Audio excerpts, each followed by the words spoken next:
धार भोजशाला में वसंत पंचमी उत्सव शुरू। बड़ी संख्या में श्रद्धालु पहुंचे। मां सरस्वती का पूजा अर्चना भी की। एमपी में धार की भोजशाला में आज वसंत पंचमी की पूजा और जुम्मे की नमाज दोनों होगी। सुप्रीम कोर्ट ने पूजा और नमाज के लिए तय किया अलग अलग टाइमिंग। भोजशाला में पूजा या नमाज विवाद पर सुप्रीम कोर्ट ने दिया अहम फैसला। कहा बसंत पंचमी को दिन भर अब जारी रहेगी पूजा। दोपहर 1 से 3 बजे तक होगी नमाज। सुप्रीम कोर्ट के निर्देश के मुताबिक सूर्योदय से दोपहर तक भोजशाला में होगी पूजा। जुम्मे की नमाज के बाद दोपहर शाम 4 बजे से पूजा की इजाजत। जुम्मे की नमाज के लिए मुस्लिम समाज को प्रशासन की तरफ से जारी किए गए पास। दोनों पक्षों के आने जाने के लिए अलग अलग रास्ते का इंतजाम। सुप्रीम कोर्ट ने हिंदू और मुस्लिम पक्ष से की आपसी सम्मान, संयम और सहयोग की अपील। राज्य और जिला प्रशासन को दी कानून व्यवस्था बनाए रखने की हिदायत। सांप्रदायिक तनाव के बाद इलाके में भारी संख्या में पुलिस बल की तैनाती। 6 आरोपियों में से 5 को पुलिस ने पकड़ा। फिलहाल स्थिति नियंत्रण में। वसंत पंचमी के मौके पर अयोध्या में उमड़ा भक्तों का सैलाब। श्रद्धालुओं ने सरयू घाट पर स्नान कर पूजा अर्चना की। प्रयागराज में वसंत पंचमी पर श्रद्धालुओं की भीड़ उमड़ी। त्रिवेणी संगम में हजारों भक्तों ने आस्था की डुबकी लगाई। प्रयाग के बाग मेले में उमड़ा जनसैलाब। 1 करोड़ 4 लाख से ज्यादा लोगों ने अब तक संगम में स्नान किया। प्रयागराज में वसंत पंचमी पर स्नान के मौके पर सुरक्षा के पुख्ता इंतजाम। संगम के चप्पे चप्पे पर पुलिस की जवानों की तैनाती। ज्योतिषपीठ के शंकराचार्य स्वामी अविमुक्तेश्वरानंद के आज संगम में स्नान पर सस्पेंस। मेला प्रशासन के खिलाफ धरने का आज 6वां दिन। सीएम योगी और अविमुक्तेश्वरानंद में टकराव तेज। शंकराचार्य का बसंत पंचमी पर स्नान से इनकार। बोले योगी लिखित आश्वासन दे तभी स्नान करने जाएंगे। योगी लिखित आश्वासन दे तभी वहां पर जाएंगे।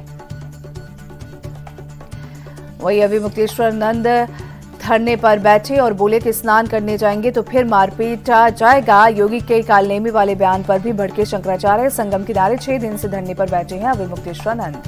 अविमुक्तेश्वरानंद मामले पर केशव प्रसाद मौर्य बोले शंकराचार्य से प्रार्थना है कि स्नान करें, उनके चरणों में प्रणाम। सपा प्रमुख अखिलेश यादव पर डिप्टी सीएम केशव प्रसाद मौर्य का अटैक। बोले चुनाव में सपा के फर्ज से पीजे की धज्जी उड़ेगी। बीजेपी का ग्राफ तेजी से बढ़ रहा है। सपा की लाल टोपी को लेकर केशव प्रसाद मौर्य बोले सपा से जुड़े लाल टोपी और जालीदार टोपी वाले लोग गायब हुए। अमेठी से कांग्रेस सांसद किशोरीलाल शर्मा का बड़ा बयान। बोले मैं अमेठी से चुनाव नहीं लड़ना चाहता था, गांधी परिवार के कहने पर चुनाव लड़ा।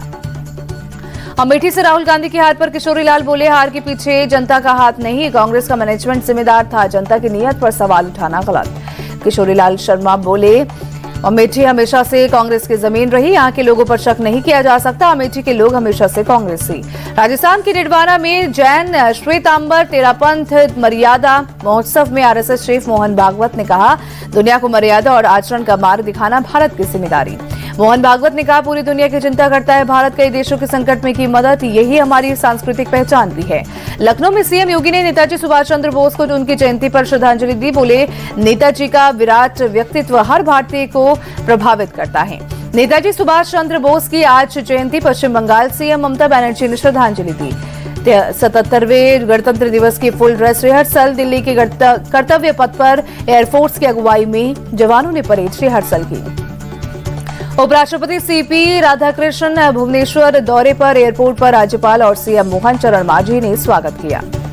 भारत सरकार ने 2027 में होने वाली जनगणना के पहले चरण की प्रश्नावली का नोटिफिकेशन जारी किया। मकान सूचीकरण और मकानों की गणना से संबंधित 33 सवाल पूछे जाएंगे। चित्रकूट में 12 साल के मासूम का अपहरण और हत्या का आरोपी पुलिस मुठभेड़ में ढेर। एक बदमाश के पैर में गोली लगी। फिरौती न मिलने पर आरोपियों ने बच्चे की हत्या की थी।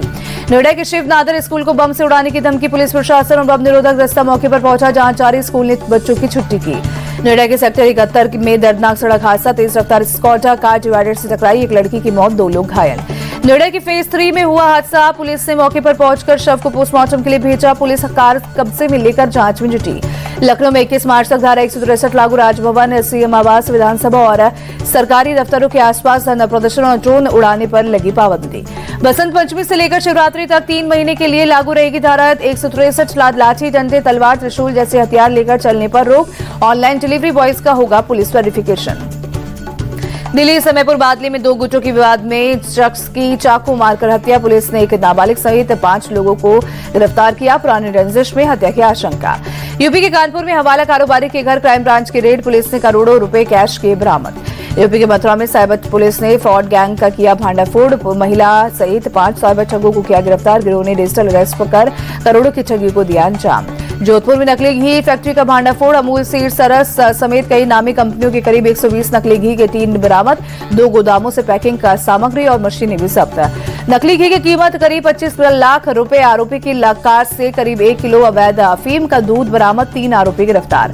गुजरात की सूरत में सज्जू कोठारी गैंग के बदमाश के खिलाफ पुलिस का एक्शन, सरकारी जमीन पर बनाई अवैध दुकानों पर चला बुलडोजर। सज्जू कोठारी गैंग का गुरगा सरकारी जमीन पर दुकानें बनाकर वसूलता था किराया, 10 साल से कर रहा था अवैध वसूली। महाराष्ट्र के बदलापुर में 4 साल की मासूम सी बच्ची के साथ छेड़छाड़, पुलिस ने आरोपी वैन ड्राइवर को किया गिरफ्तार। बच्चे के स्कूल में देर से घर आने पर बच्चे ने ड्राइवर की गलत हरकत के बारे में दी जानकारी। गुस्साए लोगों ने स्कूल वैन में तोड़फोड़ की। घटना के बाद से स्कूल प्रबंधन पर भी उठ रहे सवाल। पंजाब के मोगा में पुलिस का ऑपरेशन प्रहार, बम्बिया गैंग के 3 बदमाश गिरफ्तार, बदमाशों के पास से 5 पिस्टल सहित 18 जिंदा कारतूस बरामद। पंजाब के अमृतसर में पुलिस और बदमाशों के बीच मुठभेड़, पुलिस ने वांटेड क्रिमिनल को किया गिरफ्तार, अपराधी के पास से पिस्टल बरामद।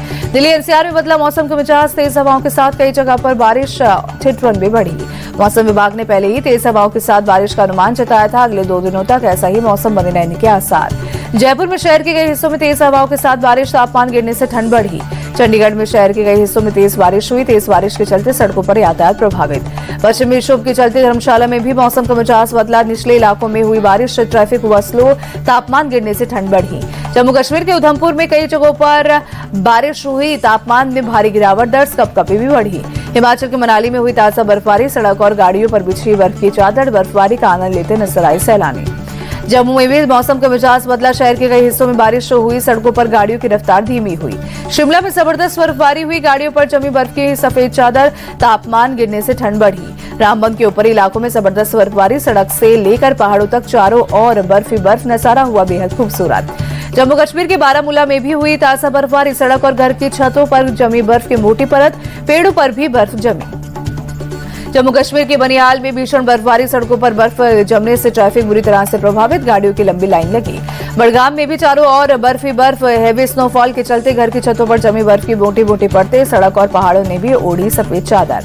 डोडा में बर्फीले तूफान का कहर, जबरदस्त बर्फबारी से लोगों की परेशानी बढ़ी, सड़कों पर बर्फ की मोटी परत छाई।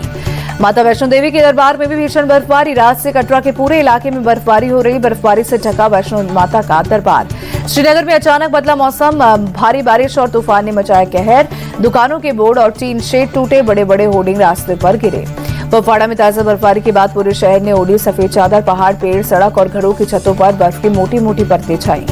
रामबन के चंदरकोट में भारी बारिश और स्नोफॉल से जनजीवन प्रभावित, सड़कों पर गाड़ियों की लंबी कतार लगी, लोगों की परेशानी भी बढ़ी। मायनगरी मुंबई में कई जगहों पर स्मॉग की मोटी परत छाई, वडाला इलाके में धुंध की सफेद चादर में छिपी ऊंची ऊंची इमारतें। वसंत पंचमी पर उज्जैन में मां बाबा महाकाल की विशेष भस्म आरती, बड़ी संख्या में श्रद्धालु शामिल हुए, जय श्री महाकाल के नारे लगाए। अयोध्या पहुंचा पंचधातु से बना 286 किलो का स्वर्ण धनुष, ओडिशा के राउरकेला में बना है भगवान राम का पवित्र धनुष। रास्ते में भारी संख्या में श्रद्धालुओं ने किया स्वर्ण धनुष का दर्शन। सोना, चांदी, तांबा, जस्ता और लोहे से बना है धनुष, तमिलनाडु के कांचीपुरम की महिला कारीगरों ने किया है धनुष का निर्माण। रायपुर में आज खेला जाएगा भारत न्यूजीलैंड के बीच T20 सीरीज का दूसरा मैच, शाम 7 बजे शुरू होगा मुकाबला। 5 मैचों की सीरीज में भारत 1-0 से आगे। रायपुर के Shaheed Veer Narayan Singh international cricket stadium में भारत ने खेला है एक T20 मैच। टीम इंडिया ने साल 2023 में ऑस्ट्रेलिया को 20 रन से हराया था। दूसरे T20 मुकाबले में अक्षर पटेल के खेलने की उम्मीद, पहले मैच में अक्षर पटेल की उंगली में लगी थी चोट। भारत में T20 वर्ल्ड कप नहीं खेलेगा बांग्लादेश की जगह अब स्कॉटलैंड की टीम को मौका। आईसीसी से मांग खारिज होने के बाद बांग्लादेश क्रिकेट बोर्ड ने लिया फैसला, बांग्लादेश के तेज गेंदबाज मुस्तफिजुर रहमान को आईपीएल से रिलीज करने के बाद बौखलाया बांग्लादेश। सरकार की जिद पर बांग्लादेश में क्रिकेट की कुर्बानी, बीसीबी की सालाना आय हो सकती है 60% तक कम। भारत से हटाकर श्रीलंका में मैच कराने की मांग खारिज होने से पाकिस्तान निराश, बोला T20 वर्ल्ड कप खेलने से नहीं हटेंगे पीछे। आईसीसी ने कोलकाता के ईडन गार्डन्स की सुविधाओं और सुरक्षा व्यवस्था पर संतोष जताया। आईसीसी और बीसीसीआई की टीम ने स्टेडियम का दौरा कर मैदान, कॉर्पोरेट बॉक्स समेत दूसरी सुविधाएं की समीक्षा की। अभिषेक शर्मा के फैन हुए पूर्व क्रिकेटर सुनील गावस्कर, बोले T20 क्रिकेट के शेर हैं अभिषेक शर्मा, बल्लेबाजी में दिखाते हैं पावर, भारत के मैच विनर खिलाड़ी बनेंगे, जल्द वनडे क्रिकेट में भी खेलेंगे अभिषेक जलवा। बिग बैश लीग के बाकी बचे मैचों से बाहर हुए बाबर आजम, सिडनी सिक्सर्स ने किया ऐलान, ऑस्ट्रेलिया से पाकिस्तान लौटे बाबर आजम घर में खेलेंगे नेशनल क्रिकेट। लगातार 3 मैचों में हार के बाद गुजरात की जीत, यूपी को 45 रन से हराया। गुजरात जायंट्स पॉइंट्स टेबल में दूसरे स्थान पर पहुंची। वुमेन्स प्रीमियर लीग में रॉयल चैलेंजर्स बेंगलुरु को मिली गुड न्यूज। चोट से उभरकर आरसीबी की गेंदबाज पूजा वस्त्राकर की वापसी। हैमस्ट्रिंग इंजरी की शिकार थी पूजा वस्त्राकर, बेंगलुरु की सीओई से हुई डिस्चार्ज। आरसीबी ने प्लेऑफ के लिए किया क्वालिफाई। पूजा वस्त्राकर की वापसी से मजबूत हुआ आरसीबी का गेंदबाजी लाइन। अब प्लेऑफ में गेंदबाजी करते हुए नजर आएंगे पूजा वस्त्राकर। टाटा स्टील मास्टर्स में विश्व शतरंज चैंपियन भारतीय ग्रैंडमास्टर डी गुकेश ने चेक गणराज्य के थाई डाई वान गुएन को हराया। अर्जुन एरिगेसी स्लोवेनिया के व्लादिमीर फिडोसिव से हारे।